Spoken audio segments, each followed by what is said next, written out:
नमस्कार साथियों, T4 teacher के YouTube चैनल पर आप सभी का हार्दिक स्वागत है। आज के इस वीडियो में हम पर्यावरण अध्ययन ईवीएस के 24 महत्वपूर्ण वन लाइनर क्वेश्चंस को हल कर रहे हैं और यह ईवीएस का पार्ट नंबर 38वां है। यदि आपने इसके बाकी पार्ट नहीं देखे हैं तो उसकी लिंक वीडियो के डिस्क्रिप्शन में दे रखी है, वहां जाकर आप इसके बाकी पार्ट देखकर ईवीएस की बहुत ही शानदार और अच्छी तैयारी कर सकते हैं। तो चलिए बिना किसी देरी के आज के इस वीडियो को शुरू करते हैं। आपसे रिक्वेस्ट है कि वीडियो को पूरा देखिए। अगर पसंद आता है तो लाइक करें, अपने दोस्तों तक शेयर करें इस वीडियो को, और चैनल पर नए हो तो चैनल को सब्सक्राइब कर लीजिए ताकि इस प्रकार के नए वीडियो आपको मिल सके और आप ईवीएस की शानदार तैयारी करके अपना सिलेक्शन कंप्लीट कर सके। पहले प्रश्न की ओर बढ़ते हैं। आज का पहला प्रश्न है, कौन सा सागर यूरोप को अफ्रीका से अलग करता है? कौन सा सागर यूरोप को अफ्रीका से अलग करता है? तो साथियों, यूरोप को अफ्रीका से अलग करने वाला सागर भूमध्य सागर आपको याद रखना है। तो भूमध्य सागर इस पहले प्रश्न का राइट आंसर रहेगा। अगला प्रश्न है प्रश्न संख्या 2, ग्रेन मफलर। ग्रेन मफलर शब्द किससे संबंधित है? ग्रेन मफलर किससे संबंधित है? तो साथियों, यह ध्वनि प्रदूषण से संबंधित है। ग्रेन मफलर किससे संबंधित है? तो ध्वनि प्रदूषण से इसका संबंध रहेगा। अगला प्रश्न है प्रश्न संख्या 3, समुद्र का कितना प्रतिशत जल पीने योग्य होता है? जो समुद्र का जल रहता है वह कितने प्रतिशत पीने योग्य होता है? तो समुद्र का जल मात्र 0.65% पीने योग्य होता है। ये चीज को आपको नोट करके रखना है, एग्जाम में देखने को मिल सकता है। आगे बढ़ते हैं साथियों प्रश्न संख्या 4 की ओर। प्रश्न संख्या 4 है, भारत की सबसे बड़ी सिंचाई नहर का नाम है? भारत की सबसे बड़ी सिंचाई नहर का नाम अगर आपसे पूछा जाए तो इंदिरा गांधी नहर सिंचाई योजना, जो कि राजस्थान की सिंचाई योजना है। ये चीज आपको एग्जाम में पूछी जा सकती है। अगले प्रश्न की ओर नजर डालते हैं। प्रश्न संख्या 5, भारत में जैव विविधता अधिनियम, भारत में जैव विविधता अधिनियम कब लागू किया गया? तो वर्ष 2002 में भारत में जैव विविधता अधिनियम लागू किया गया। आगे बढ़ते हैं प्रश्न संख्या 6 की ओर। प्रश्न संख्या 6 कह रहा है, ओजोन परत को मापा जाता है। ओजोन परत की जो मोटाई होती है उसको किस इकाई से मापा जाता है? ये प्रश्न कह रहा है। तो ओजोन परत की जो मोटाई होती है उसको डाप्सन इकाई में मापा जाता है।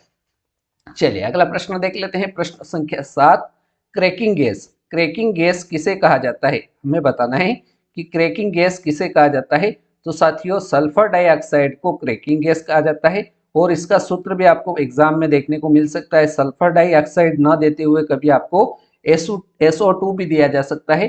तो ये भी आपको याद रखना है कि सल्फर डाइऑक्साइड का सूत्र क्या होता है? SO2 होता है। अगला प्रश्न है प्रश्न संख्या 8, वन किस सूची का विषय है? वन जो है यह किस सूची का विषय है? तो हमें याद रखना है कि वन समवर्ती सूची का विषय है। वन किस सूची का विषय है? तो समवर्ती सूची का विषय रहेगा। अगला प्रश्न देखते हैं प्रश्न संख्या 9, भरतपुर पक्षी विहार, भरतपुर पक्षी विहार को विश्व धरोहर क्षेत्र में कब शामिल किया गया? हमें बताना है भरतपुर पक्षी विहार को विश्व धरोहर क्षेत्र में कब सम्मिलित किया गया? तो वर्ष 1985 में भरतपुर पक्षी विहार को विश्व धरोहर क्षेत्र में सम्मिलित किया गया। आगे बढ़ते हैं प्रश्न संख्या 10 की ओर। प्रश्न संख्या 10 दे रखा है, बालक की प्रथम शिक्षिका किसे कहा जाता है? तो हम सभी को पता है कि बालक का जो प्रथम गुरु होता है वो बालक की माता होती है।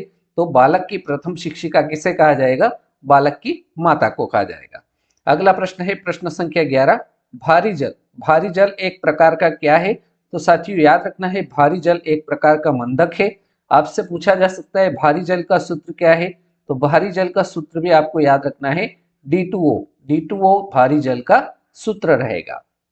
चलिए अगले प्रश्न की ओर बढ़ते हैं। प्रश्न संख्या 12, शरीर को भोजन से जो ऊर्जा मिलती है, शरीर को भोजन से जो ऊर्जा मिलती है उसको किस में नापा जाता है?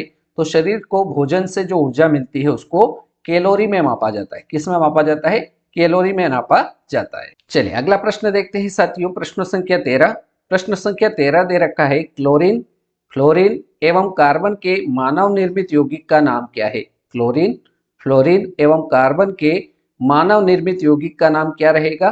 क्लोरोफ्लोरोकार्बन रहेगा, जिसको CFC भी कहा जाता है। अगले प्रश्न की ओर बढ़ते हैं। प्रश्न संख्या 14, अपना वन अपना धन, अपना वन अपना धन योजना प्रारंभ करने वाला राज्य कौन सा है? तो साथियों याद रखना है, अपना वन अपना धन योजना प्रारंभ करने वाला राज्य हिमाचल प्रदेश आपको याद रखना है। अगला प्रश्न देखते हैं, प्रश्न संख्या 15। ओजोन परत संरक्षण दिवस, ओजोन परत संरक्षण दिवस कब मनाया जाता है? तो 16 सितंबर को ओजोन परत संरक्षण दिवस मनाया जाता है। अगले प्रश्न की ओर बढ़ते हैं, प्रश्न संख्या 16। भारत में कितने प्रतिशत जैव विविधता है? हमें बताना है कि भारत में कितने प्रतिशत जैव विविधता है? तो 7 से 8% भारत में जैव विविधता है। अगला प्रश्न है प्रश्न संख्या 17।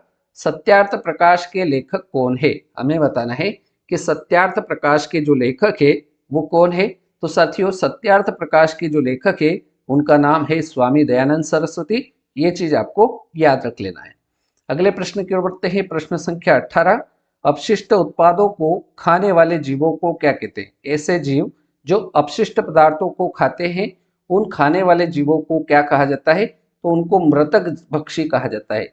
अपशिष्ट उत्पादों को खाने वाले जीवों को मृतक भक्षी कहा जाएगा। प्रश्न संख्या 19। Green park stadium, green park stadium कहाँ स्थित है? तो हमें याद रखना है कि ग्रीन पार्क स्टेडियम जो है वो कानपुर में स्थित है। कहाँ पर है ग्रीन पार्क स्टेडियम? कानपुर में स्थित है।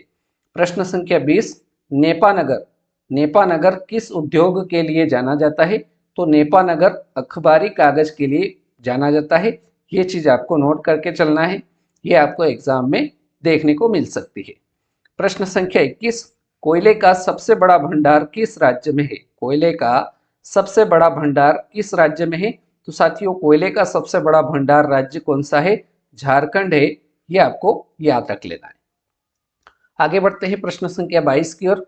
प्रश्न संख्या 22 दे रखा है, भागीरथी और अलकनंदा कहाँ पर मिलती है? भागीरथी और अलकनंदा नदी कहाँ पर मिलती है? तो ये दोनों नदियां देवप्रयाग में मिलती है।